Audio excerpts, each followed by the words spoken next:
왕이 번제를 드렸습니다. 왕은 제사에 대한 권한이 없지요. 제사장만이 하나님께 제사를 드리는 일을 집례할 수 있습니다. 그런데 사울 왕은 이 규례를 어기고 본인이 직접 제사를 집례합니다.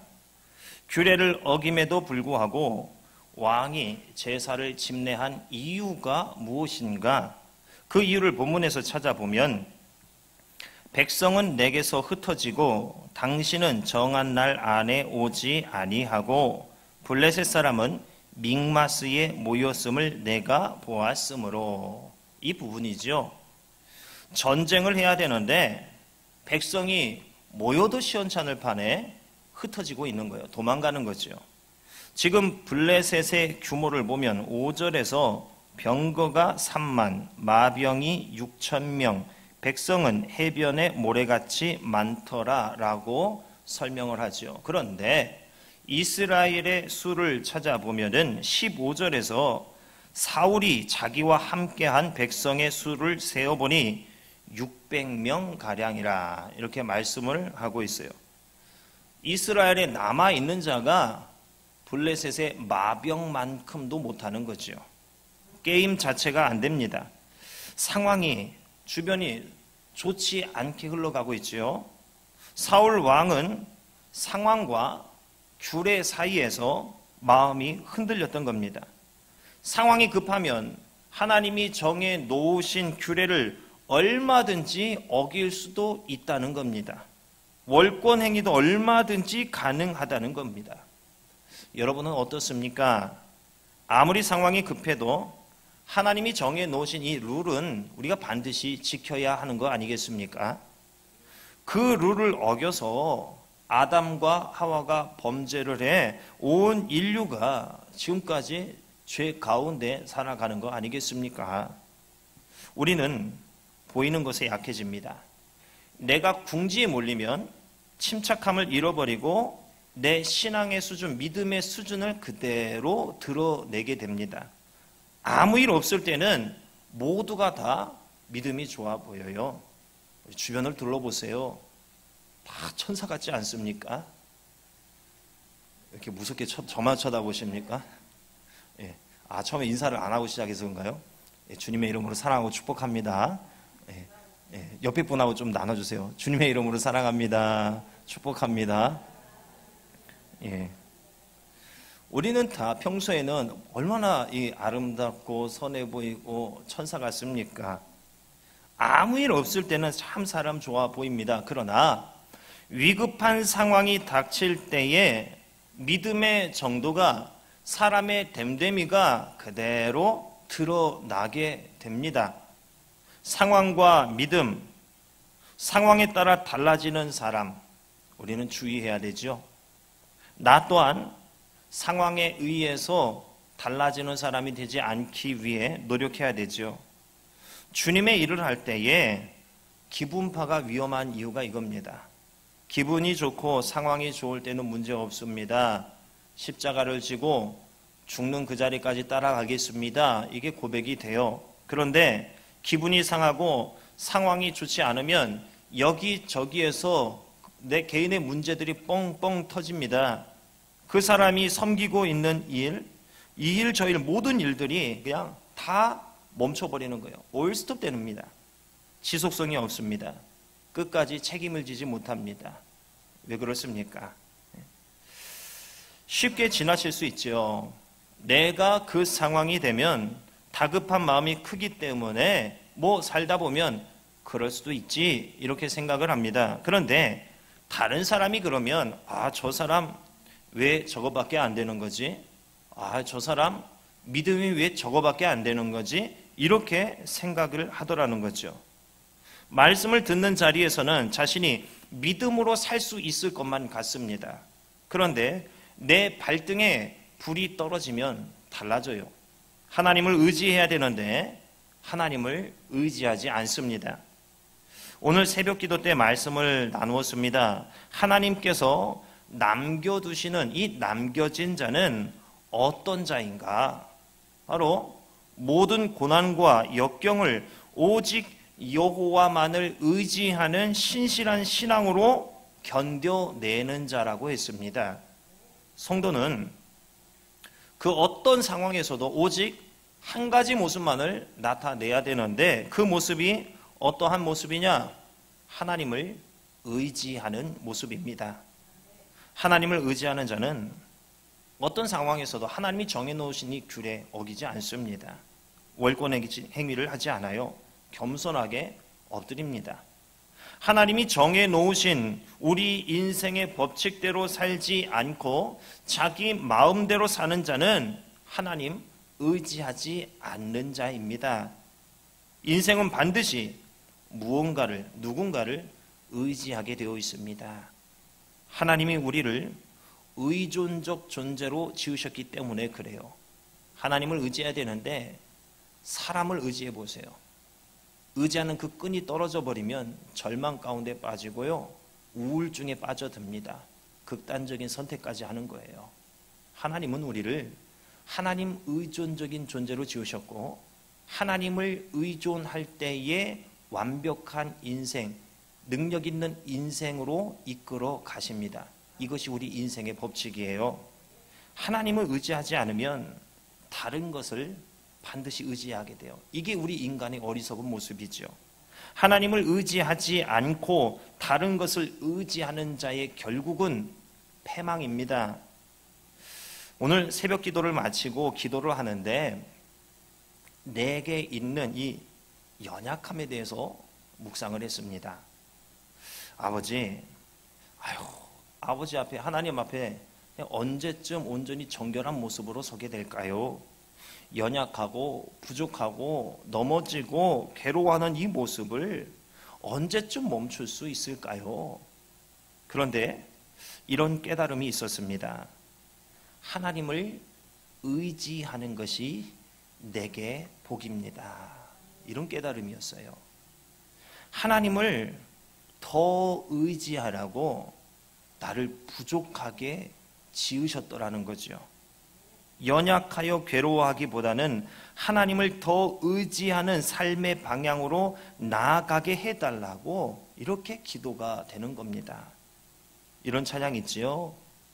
내 모습 어디가 아름다워 주님 나를 사랑하시나 너무나 약하여 너무나 부족하여 너무나 눈물 많아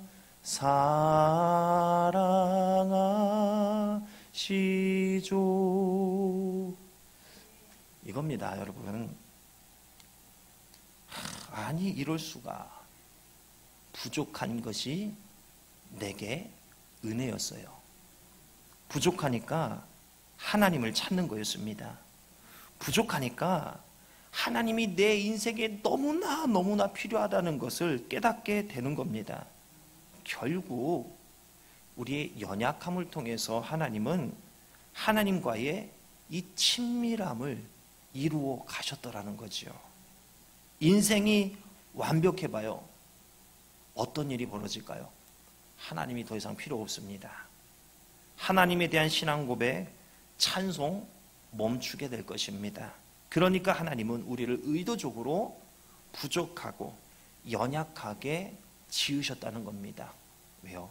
하나님을 의존하도록, 그를 통해 온전하고 완벽한 인생을, 풍요로운 인생, 능력 있는 인생을 살아갈 수 있도록, 그 인생의 비결을 깨닫고 누리도록 우리를 연약하게 지으셨다는 사실입니다. 왜입니까? 왜요? 하나님은 나와 교제하기를 원하셔요. 나와 친밀해지기를 원하셔요. 그것을 유지하고 싶기 때문에 우리를 연약하게 하셔요. 우리는 그런데 이렇게 기도하죠. 아버지, 이 문제 해결해 주세요. 어렵습니다. 이거 해결해 주세요. 맨날 이렇게 해결해 주세요. 해결해 주세요. 여기에 초점을 맞추는데 그게 아니더라는 거예요. 야, 나하고 친밀하기만 해봐. 나와의 관계만 회복하기만 해봐. 나를 의지해봐. 그거 되면 나머지는 네 삶의 능력이 넘쳐서 자동적으로 해결되는 거야. 이렇게 말씀을 하시는데, 우리 여기서 한 단계 더 뛰어넘어서 여기까지 바라보고 신앙생활을 해야 되는데, 참 단순하고 1차적인 이 부분만 해결을 위해서 또 기도하고 엎드리더라는 사실이죠. 부족한 모습을 통해 겸손하게 하시고, 부족한 모습을 통해 더 하나님과 교제하게 하시고, 부족하니까 더 하나님을 의지하게 하시는 겁니다. 하나님을 의지하고 하나님께 기대는 통로가 바로 우리의 연약함이었습니다. 하나님 앞에 겸비하는 시작점이 우리 인생이 무너지는 거였습니다. 연약함, 좌절, 이런 상황을 통해서 우리는 하나님께 엎드리기 때문에 그렇습니다. 여러분, 이 참 기가 막힌 하나님이시지 않습니까? 나의 연약함을 가지고도 이토록 합력하여서 선을 이루시는 이 완벽한 분이 우리 하나님이세요. 상황은 절망적이지만 내 연약함을 알고 하나님께 엎드리면 절망을 소망으로 바꾸어 주십니다. 절망을 통해 우리를 만나주시고 만져주시고 믿음을 자라게 하시는 겁니다. 자, 그럼 우리는 무엇을 구해야 할까요? 절망을 거두어 주소서, 이게 아니라 절망을 통해 하나님을 더 깊이 체험하게 하소서, 이렇게 기도해야 할 줄로 믿습니다. 사랑하는 성도 여러분, 의인이 되는 거, 우리가 완벽하게 죄 안 짓는 모습을 통해 이루는 거 아니었습니다. 하나님을 의지함을 통해 우리는 의인이 되는 것이었습니다. 하나님을 의지하는 자가 어떻게 죄를 짓습니까? 어떻게 죄의 자리에 오래도록 머물러 있을 수 있겠습니까? 만약에 죄를 짓더라도 바로 회개할 수밖에 없습니다. 대저 의인은 7번 넘어져도 다시 일어나려니와 악인은 재앙으로 말미암아 엎드러지느니라. 잠언 24장 16절의 말씀입니다. 넘어져도 일어나는 겁니다. 7번 넘어져도 다시 일어나는 겁니다. 그 이유가 무엇입니까? 내가 하나님을 의지하기 때문에 그렇습니다. 내 짐을 여호와께 맡기라. 그가 너를 붙드시고 의인의 요동함을 영원히 허락하지 아니하시리로다. 맡기면 붙드시는 거예요. 맡기면 흔들리지 않도록 단단하게 붙들어 매주시는 거예요. 왜 크고 작은 일에 흔들리고 갈팡질팡하고 우리가 흔들리는 것인가, 불안해하는 것인가? 간단합니다. 하나님께 안 맡기니까 그러는 거죠. 하나님을 의지하지 않으니까 그러는 거지요. 적당히 맡기고 적당히 의지하지 마세요. 온전히 맡기셔야 합니다. 완전히 의지해야 됩니다. 연약함, 거기에 머물지 마세요. 연약할수록 더 하나님을 의지하여서 그분께 능력을 받아 소망의 자리에까지 이르시기 바랍니다. 사울은 위기의 상황에 하나님을 찾은 게 아니었습니다. 제사 드리는 그 형식을 찾았습니다. 백성들이 흩어지는 이유가, 지금 위기를 맞이한 이유가 제사를 제때 드리지 않았기 때문이라 여겼습니다. 그는 하나님을 의지한 게 아니라 제사를, 즉 종교 의식을 의존하였던 것입니다. 형식이 알맹이를 앞질러 버렸어요. 다급한 마음이라는 이 막다른 골목길, 인생의 낭떠러지 앞에서 무엇을 정확하게 붙들어야 하느냐는 거예요. 급박한 상황을 무엇으로 해결하려 하느냐는 겁니다. 화요일 새벽엔 또 이런 말씀을 나누었습니다. 우리의 부지런함이 병이 아닐까 하는 거예요. 이 내용을 어디서 얻었느냐면, 이제 설교를 다는 목사님이 설교하는 거 듣는 가운데에서 참 이 동의가 되어지고 맞다 싶어서 이 부분을 좀 발췌를 해서 인용을 했습니다. 일 중심, 일 중독으로 인해서 나의 부지런함이 다른 사람을 너무나 피곤하게 만들어버리고 나의 부지런함이 하나님을 앞서 가버리게 하지 않는가 하는 거죠. 나의 부지런함이, 내 열심이, 내 열정이 내 완벽주의 때문이 아닌가. 내가 원하는 것, 내가 바라는 것, 하나님이 주실 때까지 기다리지 못하고 인내하지 못하는 모습이 부지런한 모습으로 나타나는 게 아닙니까? 이것은 성실함과 차원이 다른 부분이죠. 하나님을 끝까지 신뢰하지 못하는 불신의 모습이죠. 부지런함의 원인이 뭐냐는 겁니다. 나의 한계를 스스로 채우기 위한 행위가 이 부지런함으로 나타나는 것이 아닌가. 하나님께 맡기고 하나님을 의지함으로써 대처해 나가야 하는데 하나님을 앞서서 내가 진두지휘하는 모습이 부지런함으로 나타나는 것이 아닌가. 그러다 보니까 교회 안에서 내 신앙의 부지런함으로 인해 다른 성도를 피곤하게 하고 지치게 하지 않느냐는 거예요. 스스로 불꽃같이 샥 타올랐다가 금방 시들어버리고 금방 다운돼 버리고 그러지 않느냐는 거예요. 완벽함에서 벗어나 뭔가 부족해 보이면 참지 못하는 이 성격 때문에 부지런하는 게 아니냐는 거예요. 이런 부지런함은 하나님께 맡기고 하나님을 의지하는 모습이 결코 아닙니다. 내 한계를 하나님으로 채우려 해야 되는 거지요. 왜 다른 것으로 채우려 하느냐는 거죠. 불안감을 하나님으로 채워야지 왜 부지런함으로 채우느냐는 겁니다. 하나님은 여러분을 조금 부족하게 지으셨습니다. 사람에 따라 정도의 차이는 있겠지요. 이 부족함, 이게 바로 신의 한 수였습니다. 나의 부족함이 하나님의 완벽한 계획이었습니다. 하나님의 온전한 계획과 섭리였던 거예요. 하나님을 의지하도록 그렇게 만드신 거예요. 방향과 결단은 여러분의 몫입니다. 부족함을 하나님을 의존하여서 채울 것이냐, 부지런함이나 아니면 다른 관계나 돈이나 힘으로 그걸 채울 것이냐, 선택은 여러분의 몫입니다. 그러므로 어려운 일을 당해 기도하실 때 그 일 해결해 달라고 기도하기보다는 하나님을 의지하여서 그로 인해 힘을 얻고 소망의 자리에까지 나아가게 해 달라고 기도해야 하는 겁니다. 불안하지만 하나님, 불안하지 않게 붙들어 주세요. 하나님을 의지하여서 다시 담대함으로 회복하고 일어날 수 있도록 하나님, 나를 도와주세요. 하나님을 의지하면 하나님은 반드시 만져주십니다. 다시 담대하게 살아갈 힘과 용기를 주세요. 이 모습이 바로 소망의 자리입니다. 비록 무화과 나무가 무성하지 못하며 포도나무에 열매가 없으며 감람나무에 소출이 없으며 밭에 먹을 것이 없으며 우리의 양이 없으며 외양간에 소가 없을지라도 나는 여호와로 말미암아 즐거워하며 나의 구원의 하나님으로 말미암아 기뻐하리로다. 여러분, 우리 인생에 뭐 좀 없으면 어떻습니까? 불편하면 좀 어떻습니까?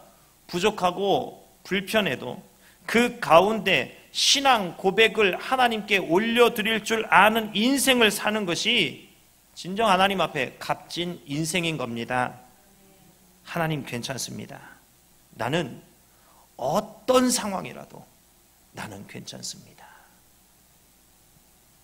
우리의 연약함 인정해야 됩니다.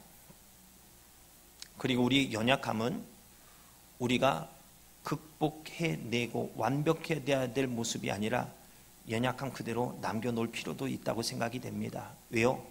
연약해야 하나님을 찾잖아요. 연약해야 하나님을 의지하잖아요. 내 힘으로 할 수 있다고 여기는 그 순간 우리는 신앙인이 아닌 거예요. 똑같은 급박한 상황이지만 다윗의 경우를 봐볼까요? 사무엘상 3장 6절을 보면 백성들이 자녀들 때문에 마음이 슬퍼서 다윗을 돌로 치자 하니 다윗이 크게 다급하였으나 그의 하나님 여호와를 힘입고 용기를 얻었더라. 크게 다급한 상황에서 다윗의 해결 방안은 여호와를 힘입고 용기를 얻은 것이었습니다. 사울의 문제는 여호와를 힘입은 것이 아니라 제사를 힘입으려 했다는 바로 이 부분입니다. 왜 사울은 이런 행동을 나타내게 되었던 것인가? 사울의 다급한 이유가 12절에 나타납니다. 우리 12절 한번 더 읽어볼까요? 자, 12절 입니다. 자, 시작. 이에 내가 이르기를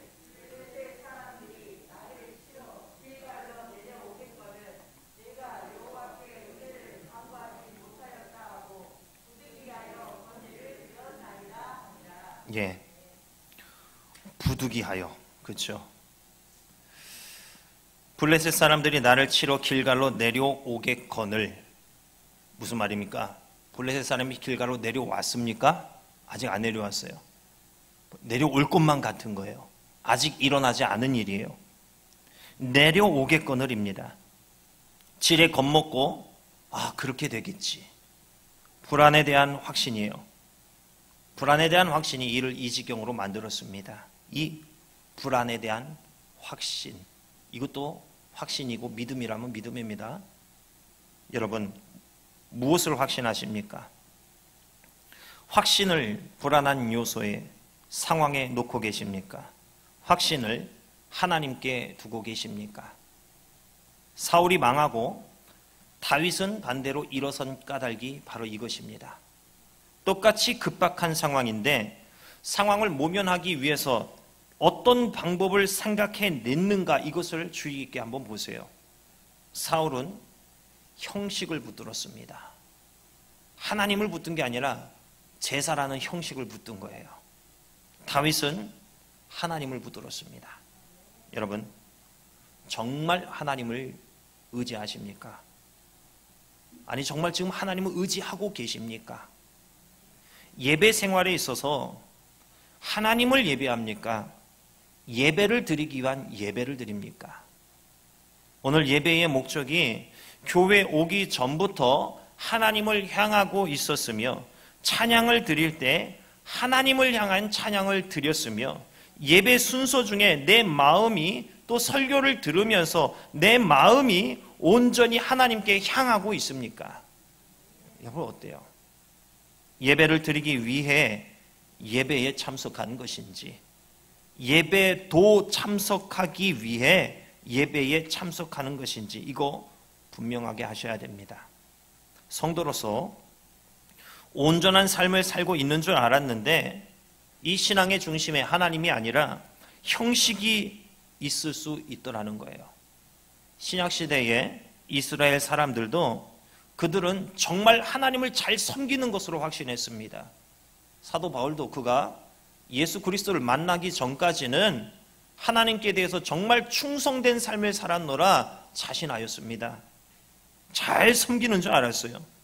하나님이 나의 힘이고 하나님이 여러분의 힘이 되고 여러분의 용기의 이유가 될 수 있기를 바랍니다. 부족하고 불편해도 그 가운데 신앙 고백을 하나님께 올려드릴 줄 아는 인생이 되기 바랍니다.